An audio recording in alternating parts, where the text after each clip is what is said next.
Kita itu sering sekali itu kecolongan dalam tanda kutip ya. Itu ya seperti itu. Artinya apa? Pada waktu-waktu tertentu dan tempat-tempat tertentu. Ini sebenarnya ya itu tadi Mbak. Tidak hanya terjadi di pesantren hal seperti ini itu. Itu terjadi dimanapun dan kelompok masyarakat manapun itu pasti akan terjadi hal-hal seperti ini.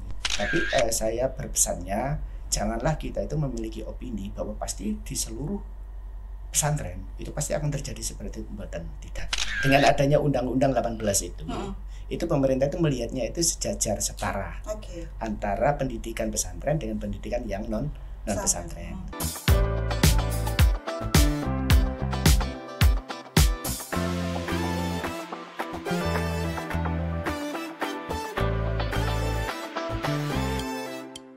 Assalamualaikum Pak Iwan. Waalaikumsalam Mbak. Apa kabarnya Pak? Alhamdulillah sehat. Sama nih baju kita putih-putih. Oh, iya.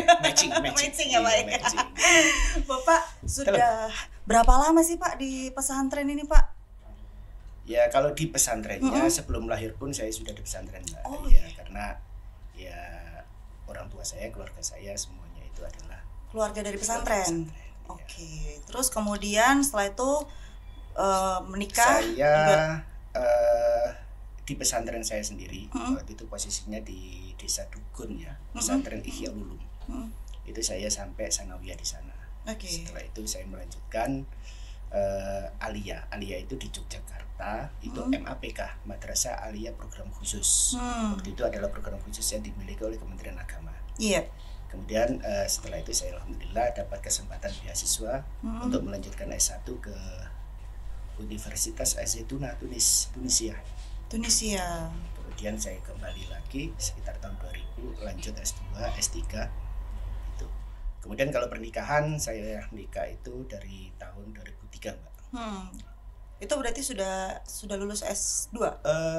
Itu posisi dalam ongoingnya S2. Oke. Kemudian dari kehidupan pesantren. Iya. Sekarang menjadi seorang politikus begitu ya Pak, anggota dewan. Ini gimana ceritanya dari seorang keluarga pesantren terus memutuskan untuk menjadi anggota dewan? Apa yang menjadi alasan utama sih Pak? Jadi sebenarnya saya dulu itu mohon maaf, jadi saya itu kalau diajak berpolitik sebenarnya wegah kalau orang Jawa bilang. Karena apa? Karena memang saya waktu itu saya nggak menjiwai sama sekali politik, dan saya itu menganggap politik itu apa ya, sesuatu yang jauh dari norma-norma itu. Waktu itu paradigma saya itu seperti itu, dari norma-norma yang selama ini itu kita pelajari di pesantren. Tetapi pada saat itu saya ketemu dengan teman saya. Teman saya itu menyampaikan, kamu salah katanya. Loh, salahnya bagaimana? Kita di pesantren itu selain masalah keilmuan, pendidikan, ada lagi dakwah gitu. Dakwah kalau hanya sekedar kita berdakwah di lingkungan pesantren, itu nanti pasti akan hasilnya juga terbatas. Dan itu membutuhkan effort yang cukup tinggi, kemudian waktu dan lain-lain itu sangat aneh. Tetapi kalau kamu menjadi politisi katanya gitu, politisi sekali saja kamu membuat satu pasal di dalam perda, itu nanti akan bisa dirasakan manfaatnya itu oleh orang banyak. Gitu. Awalnya seperti itu. Terus kemudian waktu itu ya saya pikir-pikir betul juga ya katanya gitu kan, betul juga ya.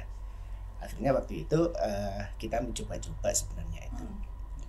Kita mencari beberapa partai, pendekatan lah kepada beberapa partai itu, teman-teman yang ada di partai. Ya waktu awal bukan berarti saya kepingin waktu itu untuk menjadi anggota dewan, enggak, sama sekali enggak ada. Walaupun dorongan pada tahun 2014, 2019 saya harus running ke G1, Gresik 1 itu sudah banyak waktu itu Mbak. Tapi saya itu masih belum care, belum punya keinginan. Nah, setelah itu saya banyak bergaul dengan para politisi, kok nyantolnya pada salah satu partai itu yaitu Nasdem itu. Kemudian saya jadi jadi dewan pertimbangan di situ. Akhirnya ya takdirnya ya sampai saat ini seperti ini. Kita masuk Berarti 2 periode. Masuk di partai itu mulai terjun di dunia politik di tahun 2014 itu ya Pak ya. Kemudian 2019 itu karena ya waktu itu kita kekurangan caleg untuk yang kita usung dari Nasdem. Karena saya sebagai ketua dewan pertimbangan Waktu itu ya ada instruksi dari partai, kalau memang nggak ada potensi, ketua dewan pertimbangan yang masuk, cara saya itu. Jadi keterpaksaan sebenarnya awalnya itu. Tapi mudah-mudahan ini menjadi awal yang baik. Mudah-mudahan kedepannya juga sampai baik dan husnul khotimah. Amin. Tapi sudah 2 periode kan Pak ya? 2 periode ini. Oke. Selama 2 periode ini yang tadinya punya mindset bahwa politik itu ruwet begitu, dari pesantren kemudian ke politik ini merasa ruwet, setelah menjalani 2 periode ini gimana hasilnya Pak? Sebenarnya ada satu hal yang menjadi satu persepsi dan keyakinan saya ya. Kita hidup pada suasana dalam kondisi maupun dalam lingkungan apapun, yang namanya ruwet pasti ada Mbak. Ya. Jangankan yang hidup kan gitu kan. Ya, yang mati pun itu masih banyak yang ruwet juga gitu kan gitu. Artinya segala sesuatu itu dalam posisi apapun kita pasti akan menghadapi beberapa macam. Ya, kadang-kadang ya masalah, kadang-kadang ya nikmat kan gitu kan, kadang-kadang juga yang lain-lain lah. Itu dalam kehidupan seperti itulah. Apa sekarang tuh yang harus kita lakukan dalam menghadapi hidup seperti itu? Satu aja, kita konsisten aja. Yang pertama, konsisten pada apa? Pada niatan kita. Niatan kita itu yang pertama. Kemudian yang kedua, janganlah kita takabur, karena hakikatnya setinggi-tingginya derajat kita, kelemahan pada diri kita pasti masih akan banyak. Sehingga di situ dibutuhkan kita berbaik-baik kepada manusia, juga berbaik-baik kepada yang ada di atas. Itu aja kalau konsep saya seperti itu aja. Baik, tadi kan sempat disinggung bahwa sebenarnya salah satu tujuan masuk ke dunia politik dari pesantren kemudian ke dunia politik ini tujuannya adalah dakwah begitu. Selain berdakwah, apalagi nih Pak yang ingin Pak Iwan bawa dari pesantren ke DPRD? Jadi ada satu hal yang mungkin tidak banyak juga kita pikirkan. Sebenarnya banyak nilai-nilai yang kita ajarkan atau nilai-nilai yang kita terima di pesantren. Itu sebenarnya banyak juga yang bisa kita aplikasikan dengan target maslahat dan kemanfaatan yang lebih luas, Mbak. Apa itu, Pak? Ya contoh aja umpamanya. Bagaimanakah kita menyusun sebuah perda? Contoh umpamanya. Perda itu tentunya kita tidak mungkin. Perda itu mampu, istilahnya kebijakan pemerintah itu atau perda itu tidak akan mampu untuk apa? Memuaskan seluruh orang, nggak mungkin. Itu yang pasti. Lah, seperti itu sebenarnya dasarnya itu kita di pesantren itu sudah diajarkan. Ada yang namanya pelajaran usul fikih. Usul fikih itu mengajarkan kepada kita apa yang diajarkan oleh usul fikih. Yang diajarkan adalah segala sesuatu itu pasti ada madharat, ada maslahah gitu. Mana yang harus kita ambil? Yang kita ambil itu adalah madharatnya yang paling kecil, masalahnya yang lebih besar gitu. Artinya pada segala hal kita ya mohon maaf, sholat saja. Sholat itu ada madharatnya enggak? Ada. Contoh aja umpamanya, kita sholat subuh. Kita sholat subuh itu ada madharatnya, antara lain apa? Kita kedinginan karena wudu. Iya. Tetapi manfaatnya lebih tinggi kan gitu kan. Itu walaupun itu perintahnya Allah, kewajiban yang diberikan Allah kepada kita, itu pasti ada sisi istilahnya madharat bagi walaupun itu sekecil apapun. Nah, tetapi apa? Islam mengajarkan kepada kita itu, ya memang kehidupan memang seperti itu. Tetapi yang harus kita utamakan adalah kita ambil apa masalah yang setinggi-tingginya itu. Lah, di dalam kita memberikan atau membuat sebuah kebijakan pada pemerintah, ini juga bisa kita aplikasikan ya. Sehingga ini juga perlu juga kita sosialisasikan kepada masyarakat semuanya. Contoh penggusuran, ada kok yang menjadi korban tetapi masalahnya lebih anulah. Hal-hal seperti ini, pendekatan logika seperti ini, itu sebenarnya itu dasar-dasarnya sudah kita pelajari semuanya di pesantren, Mbak. Banyak sekali mengajarkan seperti itu. Contoh umpamanya ada istilahnya itu kalau ada 2 kemadharatan, itu mana yang kita ambil? Madharat yang paling kecil gitu. Di antara 2 kemadharatan itu madharat yang lebih kecil itu yang harus kita ambil sebagai jalan kita. Nah, itu ada sudah diajarkan semuanya lah. Ini ternyata bisa kita aplikasikan di saat kita itu masuk pada ranah legislatif gitu. Lah, walaupun juga nanti pada ranah eksekutif sebagai eksekutor juga seperti itu. Nggak mungkin pemerintah itu mampu untuk memuaskan. Iya, betul. Semuanya nggak mungkin. Makanya pasti ada pro kontra. Lah, disinilah sebenarnya itu minimal paling tidak kita dengan pengetahuan seperti itu mempersiapkan mental daripada pemimpin kita itu dipersiapkan melalui apa? Pelajaran pesantren itu sudah ada semuanya itu. Supaya nggak kaget gitu loh. Nah, itu. Jadi ada nilai plusnya begitu ya Pak ya, dari kehidupan di pesantren kemudian kehidupan di dunia politik ini ternyata ada nilai plusnya yang mungkin orang lain tidak mendapatkan pelajaran yang ada di pesantren. Betul, begitu. betul. Jadi banyak sekali sekarang itu kalau kita katakan nilai-nilai yang dulu diajarkan di pesantren itu ternyata apa? Tanpa kita sadari sekarang dalam realita kehidupan kita itu ternyata manfaatnya ketemu ada. Iya, baik. Nah, kalau kita bicara tentang perlindungan hukum, Pak, tadi kan Pak Iwan juga sudah sempat membahas tentang perda begitu ya, Pak, untuk pembuatan perda. Nah, kita bicara tentang perlindungan hukum. Apa saja sih, Pak, bentuk perlindungan hukum yang dibutuhkan oleh para santri dan juga santriwati di pesantren ini? Jadi kalau kita berbicara masalah perlindungan hukum para santri, Mbak ya, itu sebenarnya kita bisa mengacu kepada undang-undang yang ada. Ada Undang-Undang 35 tahun 2014 ya, terkait masalah perlindungan anak dan perempuan. Ya. Saya rasa sama. Jadi kenapa undang-undang itu dibikin? Undang-undang itu dibikin adalah untuk bagaimana menjaga agar hak-hak asasi anak, itu termasuk juga di sini adalah santri, itu terpenuhi dengan baik. Siapa yang harus memenuhinya? Satu, pemerintah; dua, masyarakat; termasuk yang ketiga adalah orang tua, kayak gitu kan. Nah, di sini saya rasa sama, artinya kebutuhan anak secara umum dengan kebutuhan santri itu sama. Butuh kasih sayang, butuh perlindungan, butuh istilahnya itu mereka itu mampu berkembang dengan baik, butuh pendidikannya, pendampingannya dan lain-lain. Nah, ini perlu adanya sebuah sosialisasi yang masif juga, penyadaran kepada seluruh daripada elemen masyarakat ini. Ayo, apakah itu santri betul? Artinya apakah itu santri ataukah memang pemuda-pemuda atau anak-anak yang lain, itu monggo, ayo sama-sama kita jaga. Sama-sama kita jaga. Jadi yang paling utama kalau pertanyaan Mbak tadi itu bagaimana perlindungan hukum terhadap anak-anak santri, yaitu tadi yang tidak mendapatkan bullying, terus kemudian mampu mengeksplor daripada potensi yang dimiliki, harus memiliki hak untuk didampingi, memiliki hak, itu semuanya itu harus kita perhatikan secara bersama-sama, apakah itu pemerintah, masyarakat, pengurus pesantren maupun orang tua kita, itu perlu untuk kita melakukan hal tersebut. Baik. Kalau kita bicara tentang Undang-Undang Nomor 18 Tahun 2019 tentang pesantren, Pak, bagaimana implementasinya sampai saat ini? Ya, Undang-Undang Nomor 18 tentang pesantren itu kan lebih umum, Mbak, tidak hanya kepada bagaimana kita menjaga istilahnya itu hak-hak perlindungan hukumnya kepada santri semata kan enggak, tapi lebih banyak lagi, lebih luas lagi, termasuk juga kesetaraan pendidikan yang dilakukan di pesantren, itu setara dengan yang lain. Terus kemudian di situ kan ada paling tidak itu ada 3 hal ya. Yang pertama bahwa pesantren sebagai pusat pendidikan, yang kedua adalah pusat pemberdayaan masyarakat, dan yang ketiga adalah pusat dakwah. Nah, pesantren dengan 3 fungsi ini itu semuanya itu istilahnya itu dinaungi oleh undang-undang ini. Sebagai pendidikan tentunya ya pesantren itu memiliki hak yang sama dengan lembaga pendidikan yang lain. Sekaligus bagaimana kita istilahnya mengoptimalkan santri-santri yang ada supaya itu mendapatkan ilmu yang baik, potensinya bisa terus berkembang.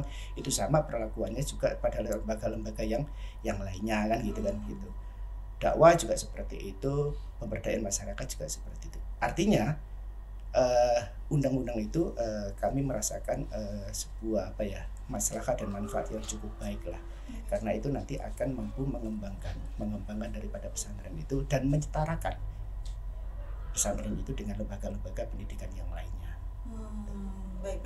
Kalau kita bicara dari sisi pendidikan ya Pak ya, untuk menyetarakan pendidikan yang ada di pesantren dengan pendidikan di sekolah yang lainnya pada umumnya, masyarakat juga pasti bisa melihat bahwa pendidikan di dalam pesantren dengan pendidikan di sekolah biasa ini juga pasti beda. Nah, kita menyamakan visi dulu, menyetarakan ini yang seperti apa sih Pak? Kalau kita bicara tentang agamanya, jelas beda. Agamanya anak-anak yang ada di pesantren ini juga pasti lebih kuat begitu. Nah, kalau menyetarakan ini dari versinya Pak Iwan sendiri yang seperti apa? Penyetaraan pesantren dengan lembaga formil yang lainnya, Mbak. Itu saya rasa yang paling utama itu adalah pemberian istilahnya itu pemberian kesempatan ya.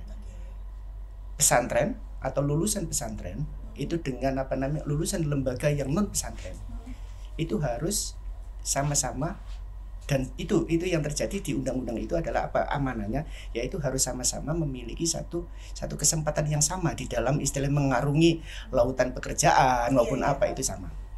Untuk melanjutkan ke tingkat pendidikan yang lebih tinggi lagi itu sama. Ya. Ini. Jadi ada banyak di situ itu yang yang dijelaskan oleh undang-undang itu, tapi saya lebih menyorotinya. Jadi pesantren ini sebenarnya itu nggak bisa kita bedakan dengan lembaga-lembaga yang lainnya. Karena apa? Justru malah kalau saya secara pribadi menilainya, itu pesantren justru malah memiliki nilai yang lebih. Nilai yang lebih dari sisi mana, Pak? Sebagai contoh, kita itu kan menyadari sekali bahwa ternyata SDM itu tidak hanya butuh sekedar pintar, tapi apa? Butuh juga untuk menjadi baik. Pinter nggak bener, kata orang Jawa gitu. Pinter nggak bener, jadinya juga madorot.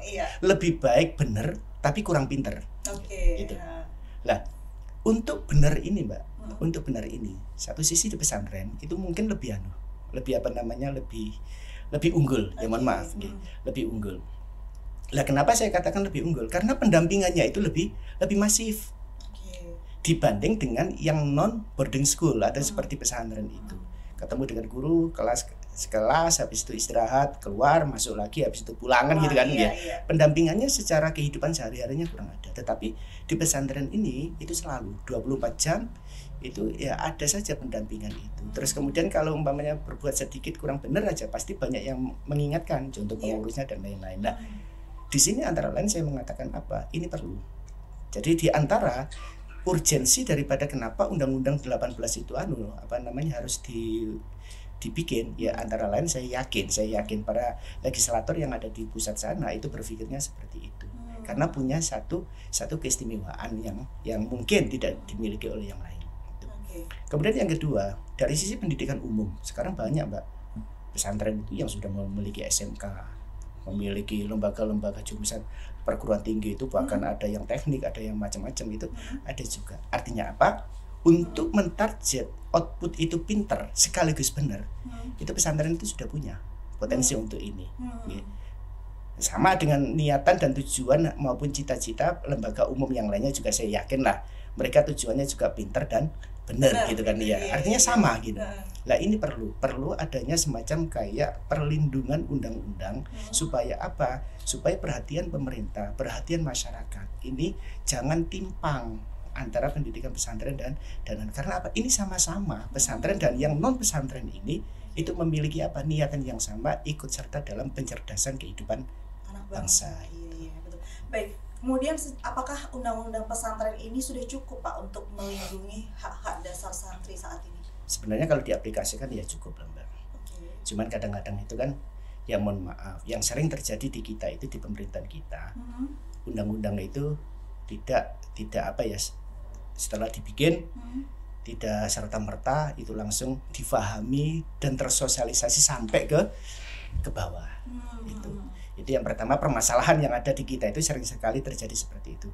Nomor dua, kadang-kadang itu apa? Kita itu acuh terhadap undang-undang kita itu sering gitu loh. Ya mohon maaf itu ya, tapi ya lumrah lah. Artinya itu tidak hanya di Indonesia mungkin ya, di negara-negara manapun saya rasa. Mungkin ada, cuman kita aja yang nggak kelihatan gitu ya. Betul, iya. Ya contoh aja sebenarnya di undang-undang itu kan ada fasilitasi untuk pesantren. Tapi pertanyaannya sekarang, apakah seluruh kementerian, apakah seluruh OPD juga membuat program sesuai dengan cita-cita awal undang-undang pesantren itu? Kan belum juga. Itu. Jadi banyak permasalahan-permasalahan itulah. Saya rasa agar lebih efektifnya daripada undang-undang pesantren ini perlu. Jadi masivitas harus dimasifkan kembali. Kepada istilahnya pesantren, di pesantren itu juga harus dimasifkan informasi-informasi ini, sekaligus apa, perda-perda yang ada di provinsi maupun kabupaten kota se-Indonesia ini juga ayo cepat-cepat, karena kita khawatir ada di antara kabupaten maupun provinsi di Indonesia yang belum membreakdown daripada undang-undang ini. Nah ini kalau seandainya belum di breakdown menjadi perda provinsi maupun kabupaten kota, ini kan ya kita nggak bisa ngapa-ngapain yang ada di bawah ini. Kan gitu kan. Nah, ini perlu, artinya kesadaran kita bersama-sama. Yang belum, ayo monggo. bikin perda tentang pesantren ini. Kalaupun sudah sekarang, ayo aplikasinya bagaimana? Ayo kita tagih gitu. Dan ini merupakan tugasnya siapa Pak untuk mendorong kabupaten atau daerah lainnya untuk segera membuat perda dan juga mengaplikasikan? Ya tentunya untuk dorongan itu ya masyarakat bisa mendorongnya kepada legislatif maupun eksekutifnya gitu kan. Iya. Terus yang kedua adalah ya kesadaran kita bersama-sama, sekali lagi pesantren jangan dianaktirikan. Banyak tokoh-tokoh yang muncul dari pesantren, jangan lupa itu kan gitu. Banyak orang-orang yang bermanfaat untuk bangsa ini yang muncul dari pesantren. Lahirnya gitu. Dari pesantren begitu ya Pak ya. Baik, kalau di pesantren sendiri sebenarnya sudah ada undang-undangnya, namun kita tidak menutup mata ya Pak ya bahwa sebenarnya masih banyak juga masalah yang ada atau muncul di dalam pesantren begitu yang mungkin saat ini ada. Iya betul. Padahal sebenarnya kalau kita bicara tentang bullying ini di sekolah yang manapun formal biasa pun juga ada gitu. Cuman mungkin tidak terlalu tersorot begitu. Betul. Kalau banyak masyarakat yang mengira bahwa di pesantren ini kan sudah didampingi 24 jam. Kok masih ada yang namanya bullying? Kalau yang sekolah biasa mungkin karena dia bertemu dengan teman-teman yang lainnya, ada pengaruh buruk dari teman yang lainnya. Tapi kalau yang di lingkungan pesantren ini kan mereka pengaruhnya otomatis baik semua. Tapi kok masih ada aja begitu bullying ini, bagaimana sih Pak sebenarnya? Itu kalau saya menilai dan melihatnya Mbak, memang di image kita, di opini kita itu sebelumnya jauh-jauh hari, jauh-jauh itu kan mesti kepikiran ya pesantren pasti bagus kan gitu kan? Iya. Di situ. Sehingga apa ya, mohon maaf, kalau umpamanya itu kain itu putih, ada bercak dikit aja itu pasti semakin langsung kelihatan kan gitu. Lah, kemungkinan kita juga seperti itu Mbak. Kita melihatnya itu kalau pesantren itu sudah dilakukan pengawasan 24 jam. Sudah di situ ada kiainya, ada pengasuhnya, ada macam-macam lah kan gitu kan. Pasti di situ aman dan lain-lain. Perlu ada yang perlu kita ingat satu hal, apapun juga itu pengawasan daripada manusia itu juga pasti ada lengahnya, itu pasti ada celahnya. Contoh aja umpamanya, 24 jam dia kita awasin. Terus siapa yang ngawasin di kamar mandi? Umpamanya siapa yang bisa ngawasin dalam umpamanya di belakang sekolahan atau ya gak mungkin. Karena apa? Karena pengurusnya itu pasti dan dipastikan itu lebih sedikit dibanding jumlah siswanya di sana. Kan nggak mungkin didampingi satu santri, didampingi satu pengurus, terus 24 didampingi terus itu enggak. Tapi mesti ada celahnya. Lah, biasanya memang yang sering terjadi Mbak. Jadi kalau saya juga ya mohon maaf, saya juga dari pesantren. Itu kita itu sering sekali itu kecolongan dalam tanda kutip ya. Itu ya seperti itu. Artinya apa? Pada waktu-waktu tertentu dan tempat-tempat tertentu itu kan kita kadang-kadang kecolongannya di situ. Ada terjadi bullying umpamanya, ada di citak atau apalah temennya umpamanya itu nggak mungkin dilakukan di depan kantor pondok, nggak mungkin, tapi di tempat-tempat yang tersembunyi. Dan hal seperti itu memang sering terjadi. Jadi kita akui memang ada beberapa kasus seperti itu. Tapi saya berpesannya janganlah kita itu memiliki opini bahwa pasti di seluruh pesantren itu pasti akan terjadi seperti itu, dan tidak. Itu mungkin ada di beberapa pesantren aja. Sekarang itu kita mirisnya kan gitu Mbak. Ada satu yang masalah gitu kan, langsung semuanya sehingga viral gitu kan, di TikTok maupun di buat apa kita pesantren itu tempat apa macam-macam lah, sehingga seperti itu. Ya itu masyarakat janganlah menilai seperti itu, karena pasti segala sesuatu itu bedakan gitu lah, antara yang sini dengan yang situ tidak selalu sama. Walaupun identitasnya sama itu pesantren, tapi orang-orangnya juga itu enggak sama. Jadi jangan disamakan. Baik, kita kembali lagi ke perlindungan hukum dan juga peraturan begitu ya Pak ya. Tadi kan sudah ada undang-undang yang menaungi untuk pesantren. Kemudian apakah di Jawa Timur ini sudah memiliki perda atau pergub turunan dari undang-undang pesantren ini Pak? Ada Mbak.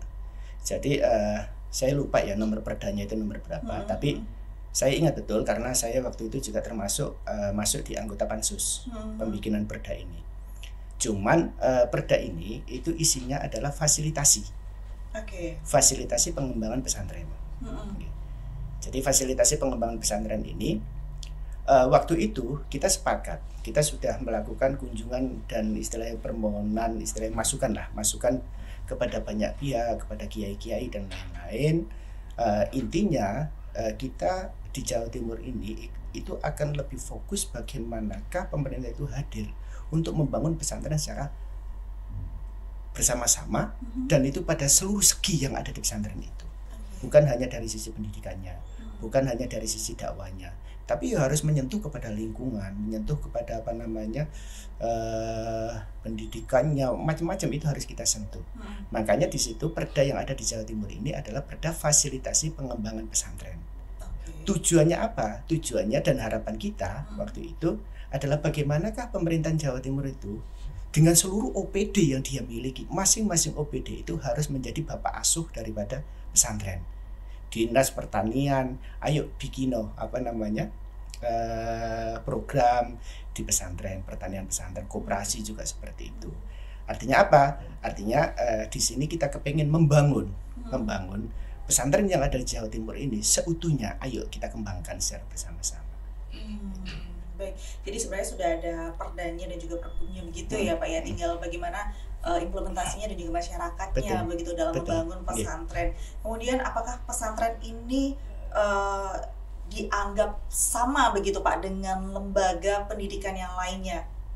Ya sebenarnya kalau penglihatan atau gambarannya pemerintah terhadap pesantren maupun lembaga non pesantren itu sama Mbak. Sama ya. Dengan adanya Undang-Undang 18 itu pemerintah itu melihatnya itu sejajar setara antara pendidikan pesantren dengan pendidikan yang non pesantren, sehingga lulusan madrasah diniyah saja umpamanya itu bisa melanjutkan ke jenjang pendidikan formal yang lebih tinggi lagi yang non pesantren itu bisa.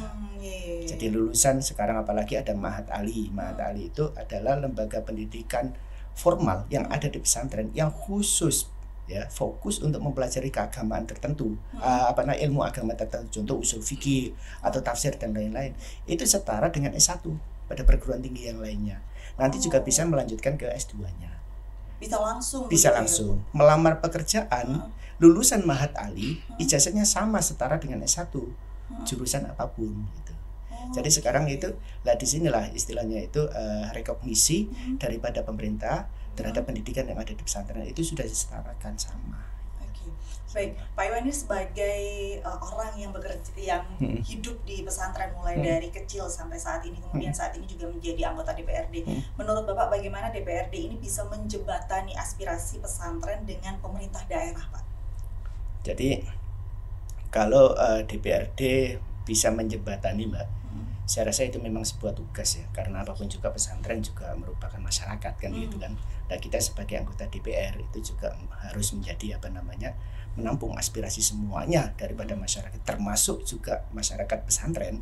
Itu perlu kita sampaikan ke pemerintahan supaya supaya nanti program-program yang dicanangkan oleh pemerintahan itu memang benar-benar tepat guna sekaligus tepat sasaran dan memberikan manfaat kepada seluruh elemen masyarakat yang ada. Nah, ini merupakan tugas, Mbak. Artinya apa? Artinya kita sebagai anggota dewan itu juga harus selalu memperhatikan daripada suara-suara pesantren. Itu harus. Karena apa? Karena pada hakikatnya pesantren ini itu adalah sebuah masyarakat kecil. Bahkan mohon maaf, itu ada beberapa pesantren itu sudah seperti desa.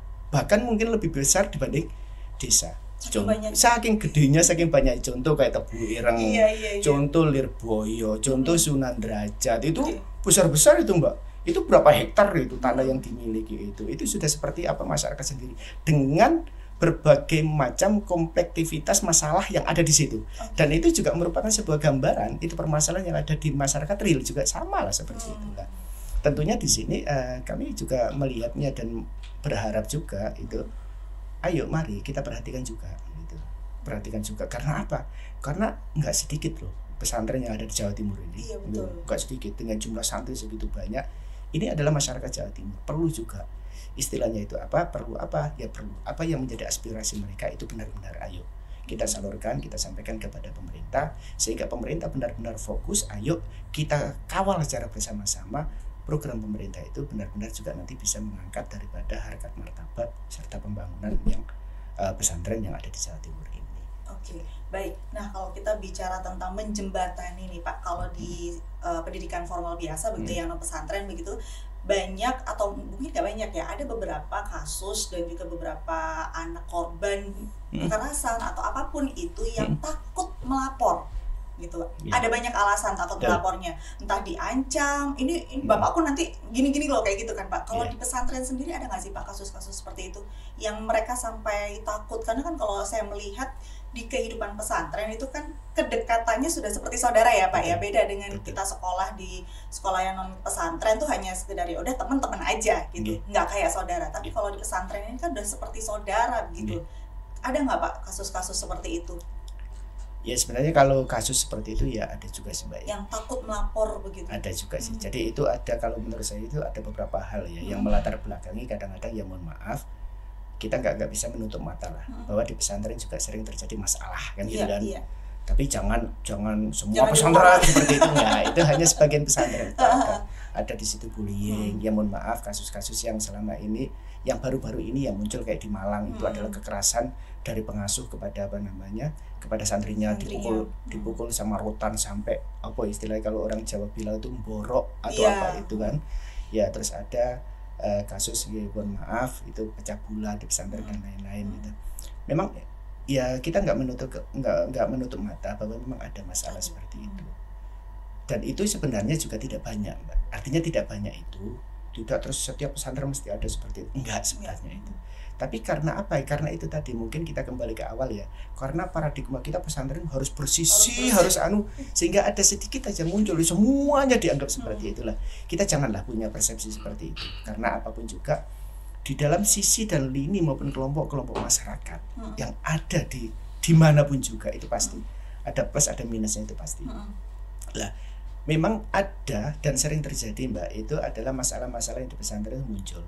Tapi nggih mohon maaf, itu mungkin kadang-kadang tidak berani untuk melaporkan korbannya, kan gitu kan. Apa yang biasanya menjadi penyebab? Itu penyebabnya itu kalau menurut saya ada banyak faktor ya. Satu ya mungkin kultur budaya. Karena apa? Nggak enak lah nanti kalau seandainya saya laporkan ini nanti menyemparkan nama baik pondok atau mencemparkan nama baik ngapunten pengasuhnya dan lain-lain, sehingga kadang-kadang cooling down gara-gara masalah seperti itu. Terus ada lagi mungkin dari sisi sosialnya, mungkin sosial. Banyak sekali orang tidak berani untuk melaporkan kasus-kasus yang ada di pesantren ini. Karena apa?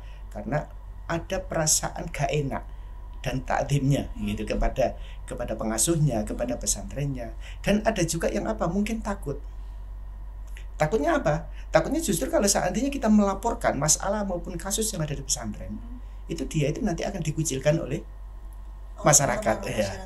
Itu saya rasa ada seperti itu. Jadi nggak jauh beda dengan masalah di luar pesantren. Sama sebenarnya sama. Jadi ini beberapa masalah lah. Ini sebenarnya itu tadi Mbak, tidak hanya terjadi di pesantren hal seperti ini itu terjadi dimanapun dan kelompok masyarakat manapun itu pasti akan terjadi hal-hal seperti ini. Nah, sehingga yang paling utama adalah itu apa? Ayo pihak pesantren, kemudian pihak pemerintah juga seperti itu harus selalu turun ke pesantren, memberikan bimbingan, memberikan arahan dan lain-lain, mendampingi dan lain-lain. Nah, pesantren juga seperti itu. Ayo kita perkuat di dalam apa? Kita itu mengontrol, mengawasi, mendampingi daripada santri tersebut. Karena apa? Tantangan di dunia pesantren ini sama dengan dunia luar. Wong sekarang itu teknologi juga sudah masuk dari segala lini apakah itu santri maupun enggak itu sudah banyak ya. Nah di situ itu kan banyak pergulatan yang nanti itu akan mempengaruhi daripada paradigma dan cara atau sikap maupun tingkah laku polanya para santri itu nanti banyak berpengaruh lah.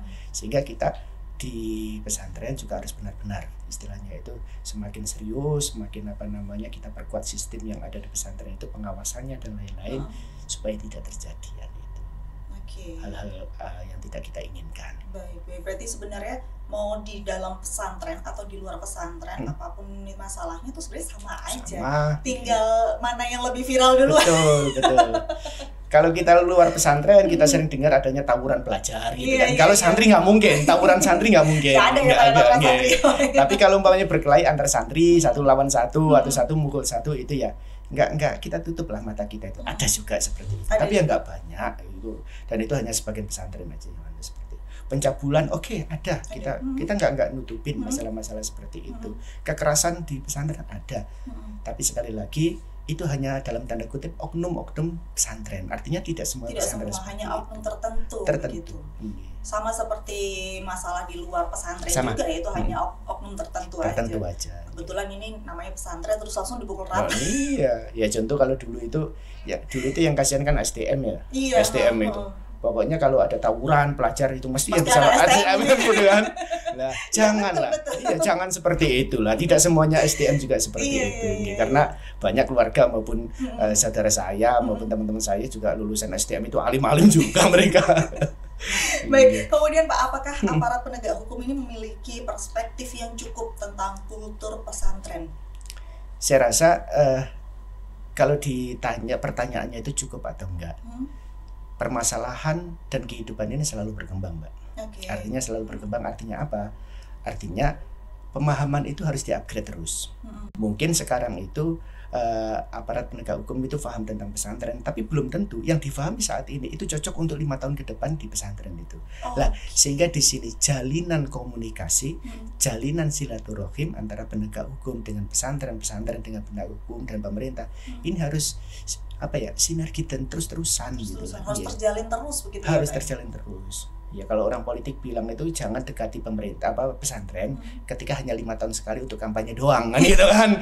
Iya, ayo ini bagian dari masyarakat yang perlu untuk kita dekati secara bersama-sama juga, terus kita bangun secara bersama-sama. Baik. Nah, kalau dari Pak Iwan sendiri setelah 2 periode begitu ya di DPRD provinsi ini, melihatnya bagaimana? Apakah penegak hukum ini sudah cukup intens menjalin komunikasi dengan pesantren atau hanya seperti yang tadi disampaikan hanya 5 tahun sekali pada saat mau menjelang pemilu nih Pak? Kalau untuk aparat penegak hukum Mbak, alhamdulillah. Jadi sering sekali itu kita itu ya contoh aja, mohon maaf, di pesantren saya sendiri. Apakah di beberapa pesantren yang saya ketahui itu mohon maaf ya intens sih secara hubungan antara pesantren dengan penegak hukum dan penegak hukum dengan pesantren itu intens. Cuman ya terus terang saja saya tidak tahu dengan pesantren yang lain. Pesantren yang lain ya wallah alam saya nggak tahu, tapi saya yakin ya sebenarnya intensitas daripada kedekatan aparat hukum dengan pesantren itu sudah. Cuman ya apapun juga itu masih perlu untuk selalu ditingkatkan terus gitu. Karena sekali lagi dinamika maupun pergerakan daripada hidup ini itu kan bisa jadi sekarang gini, besok itu 1 hari itu sudah berubah lagi lah. Yang penting bagi saya adalah kita tidak akan mampu membangun bangsa ini tanpa harus adanya sebuah sinergitas yang utuh seluruh elemen dan unsur bangsa ini, termasuk yaitu tadi pemerintah dengan masyarakat pun itu yang macam-macam kelompoknya, ada kelompok pesantren ini juga selalu harus ada sinergitas dan selalu harus ada diskusi untuk menyelesaikan permasalahan bangsa ini, karena tanpa adanya itu saya yakin pemerintah tidak akan mampu melaju dengan baik. Butuh sinergitas, butuh kebersamaan. Ini juga salah satu fungsinya Pak Iwan ada di DPRD juga ya Pak ya, supaya bisa menjaga silaturahmi ini. Karena tadi seperti yang disampaikan bahwa di pesantrennya Pak Iwan ini alhamdulillahnya komunikasi selalu terjaga. Tapi kita juga tidak tahu dan tidak menutup kemungkinan bahwa di pesantren lain mungkin berbeda komunikasinya. Nah, baik. Kemudian apakah pesantren ini bisa menjadi contoh lembaga yang mandiri secara hukum dan perlindungan anak sih Pak? Ya untuk sementara ini Mbak, mohon maaf kalau bacaan saya secara pribadi mohon maaf. Itu saya kok masih belum melihat secara konkret. Artinya ada sebuah lembaga bantuan hukum maupun apa yang ada di pesantren itu dalam rangka untuk istilahnya itu menjadi jembatan antara ya mohon maaf dalam tanda kutip apabila ada kasus itu sebagai jembatan itu sampai kepada atasannya. Ini kan masih belum ada. Sementara ini hanya yang ada itu ya secara tidak formal saja. Artinya tidak formal itu pada sebuah pesantren mungkin di situ nanti yang sangat dominan adalah ya nanti pengurusnya. Itu hanya sebagai jembatan, ada masalah nanti itu mediatornya itu pengurusnya. Terus kemudian dari mediator ini nanti mediasi dengan orang tua maupun dengan pihak perangkat hukum dan aparat hukum itu ini tapi secara kelembagaan ya mohon maaf mungkin terbatas pengetahuan saya nggih. Tapi saya kok masih belum melihat adanya sebuah lembaga bantuan hukum yang ada di pesantren itu, yang dibentuk oleh pesantren dalam rangka untuk menjembatani masalah-masalah hukum antara santri dengan itu kok masih belum belum lihat gitu Bapak. Iya lah, saya kok sekarang justru malah kepikiran itu mungkin pesantren juga mulai saat ini itu juga harus mulai mungkin berpikir berpikir untuk itu. Karena apa? Karena pada hakikatnya pesantren juga bukan hanya melayani santri-santri yang ada, tetapi nanti ke depan kita berharap pesantren itu merupakan sebuah lembaga yang mampu juga istilahnya itu bermanfaat secara lebih luas apakah negara itu ya, khususnya di bidang bantuan hukum itu. Karena ya banyak kasus di masyarakat sekitar itulah. Kalau umpamanya pesantren bisa hadir untuk menjadi atau memberikan bantuan hukum itu kan ya lebih maslahat, lebih manfaat lagi lah. Kayaknya kita perlu juga untuk menggagas dan memberikan motivasi kepada pesantren itu ya, antara lain ini mungkin yang harus kita gagas. Mungkin perlu dipikirkan untuk kedepannya begitu ya Pak ya. Baik, terakhir dari Pak Iwan sebagai anggota dari Komisi A, apa sih Pak harapan Pak Iwan terhadap peningkatan perlindungan hukum untuk dunia pesantren dalam 5 tahun ke depan gitu? Jadi kami sangat berharap Mbak, artinya hukum itu diwujudkan atau dibikin sebuah hukum itu dalam rangka untuk menjaga. Menjaga supaya apa? Supaya itu keadilan itu ada, supaya kenyamanan itu muncul, supaya kenyamanan juga terangkat istilahnya itu. Ada beberapa hal yang mungkin yang ingin kita sampaikan di sini adalah ya ayo sekarang itu pesantren-pesantren yang ada, pesantren yang ada ini semakin memperkuat diri. Memperkuat diri artinya itu apa? Memperkuat diri pada sistem internal masing-masing. Ya memang kita akui bahwa untuk menjaga, mengawasi dan merawat orang ribuan itu tidak mudah. Iya, betul. Tapi satu hal yang ingin saya sampaikan di sini, ayo kita jangan putus asa. Tetapi harus kita perkuat sistem-sistem yang ada itu, aturan-aturan yang ada. Untuk apa? Minimal paling tidak itu untuk mempersempit daripada sesuatu yang nanti akan muncul nggak benar gitu kan. Jadi adanya bullying, ya ayolah kita persempit itu supaya apa? Kalau kita menghilangkan 100% pada dunia apapun dan manapun sulit. Apapun itu ya. Tapi paling tidak itu dengan adanya sistem yang kuat, ini monggo. Itu insya Allah akan mampu minimal adalah mengurangi istilah celah-celah itu nanti akan terjadi kasus-kasus hukum yang ada di pesantren. Itu yang pertama. Kemudian yang kedua, ya tentunya pesantren juga harus mampu berkolaborasi dengan pihak yang lainnya. Contoh, berkolaborasi dengan perangkat hukum. Contoh, kita berkolaborasi dengan kepolisian untuk memberikan istilahnya itu kita tarik ke pesantren untuk memberikan arahan-arahan maupun apa. Jadi sinergitas seperti itu, penyadaran kepada siswa dan santri kita itu juga harus perlu untuk kita lakukan juga. Karena apa? Karena bullying itu atau umpamanya kekerasan yang terjadi antar santri itu kan munculnya sebenarnya kan dari karakter masing-masing santri itu. Betul. Tapi kalau seandainya sudah kita tanamkan nggak api, kita menyakiti orang itu nggak api dan lain. Kalau kita sudah sadar, tanpa hukum pun jalan Mbak itu nanti kan gitu. Tanpa paksaan pun akan jalan. Nah, pembiasaan seperti itu perlu selalu untuk dilakukan oleh pesantren bekerja sama dengan pihak-pihak yang lain supaya ya nanti apa yang kita harapkan itu terwujud. Kemudian dari sisi pemerintah, ayo pesantren nggak boleh jalan sendiri Mbak. Pesantren kalau kita lihat dari sejarahnya, pesantren itu nggak ada dari dulu itu yang dibantu oleh pemerintah, nggak ada. Mereka itu adalah swadaya daripada masyarakat sendiri, kan gitu kan dari sejarahnya pesantren. Nah, tanpa bantuan dari pemerintah dulu itu pesantren itu eksis, kan gitu kan. Nah sekarang ayo timbal balik dari pemerintah, ayo benar-benar pesantren ini apa difikirkan. Karena mau nggak mau harus kita akui bahwa paradigma dan keyakinan masyarakat terhadap pesantren itu masih sangat positif. Kalaupun ada omongan yang negatif tentang pesantren itu hanya segelintir orang, itu kan. Jadi yang positif ini masih banyak yang menganggap bahwa pesantren ini positif. Itu yang pertama. Kemudian yang kedua, ayo banyak sekali istilahnya itu pembangunan bangsa ini yang ternyata itu bisa dilakukan oleh orang-orang atau output daripada pesantren ini. Itu banyak, artinya pemimpin kita maupun pengusaha maupun apa itu kebanyakan yang dari pesantren lah. Ini juga harus sehingga apa? Sehingga pemerintah ayo kita sadarkan kembali atau kita ingatkan kembali lah. Ayo terus menerus pemerintah itu benar-benar harus menjadi bapaknya daripada pesantren ini, sehingga swadaya masyarakat ditopang dengan bantuan dan istilahnya itu program-program dari pemerintah. Ini nanti akan terjadi satu sinergitas yang baik, yang unggul, sehingga menciptakan itu apa? Pesantren sebagai fungsinya pendidikan, dakwah, sekaligus pemberdayaan masyarakat, itu ke depan bisa semakin baik dan lebih baik lagi. Iya. Iya, betul sekali ya Pak ya. Kalau dulu pesantren itu tanpa bantuan pemerintah sebenarnya sudah eksis. Sudah eksis, enggak. Tinggal sekarang bagaimana pemerintah ini bisa bekerja sama dengan baik begitu. Karena ya itu tadi banyak sebenarnya jebolannya pesantren. Betul. Jadi yang paling utama sekarang itu ayo pemerintah itu benar-benar mengevaluasi program-program untuk pesantren ini.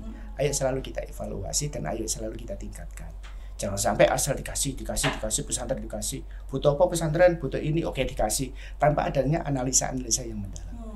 Jadi benar-benar pokoknya harapan kita adalah apa yang memang benar-benar dibutuhkan oleh pesantren, bukan hanya 1-2 pesantren, tapi pesantren secara umum. Itu apa? Sesungguhnya apa? Itulah nanti itu kita jadikan program.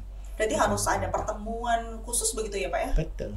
Antara pengurus pesantren dan juga pemerintah begitu, supaya bisa menemukan jawaban apa sih sebenarnya yang dibutuhkan oleh pesantren-pesantren ini, terutama yang ada di Jawa Timur begitu. Betul. Semoga nanti Pak Iwan bisa menjadi jembatan yang baik gitu. Amin. Kalau saat ini kan hanya Sunan Derajat aja, mungkin nanti kedepannya pesantren-pesantren lainnya yang bisa minta tolong nih sama untuk jadi jembatannya gimana nih Pak pesantren saya gitu.